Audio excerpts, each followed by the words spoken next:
မင်းပြင်ရေတာစခန်းဓာတ်ပုံရိုက်နေတဲ့အချိန်တိုက်ခိုက်ခံရပြီးတည်ဆုံသွားသူတွေအထဲမှာဘုံမိုးကိုစောပါဝင်တယ်လို့မြန်မာ Express ကဖော်ပြလာပါတယ်။သူဟာ DSA 53ကျောင်းဆင်းဖြစ်ပြီးသူ့ရဲ့ကိုယ်ပိုင်အမှတ်က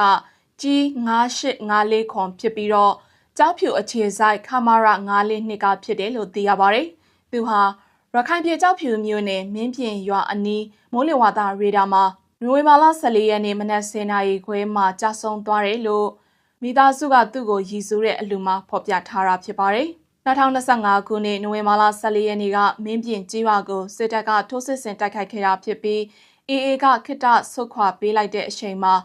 စစ်သားတွေကဝါဒဖြန့်ဖို့ဓာတ်ပုံရိုက်ကူးနေကြစဉ် AA ကလက်နက်ကြီးနဲ့ပစ်ခတ်တိုက်ခိုက်ခဲ့လို့စစ်သား30ကျော်သေဆုံးပြီးအများအပြားဒဏ်ရာရရှိခဲ့တာဖြစ်ပါတယ်ရှင်။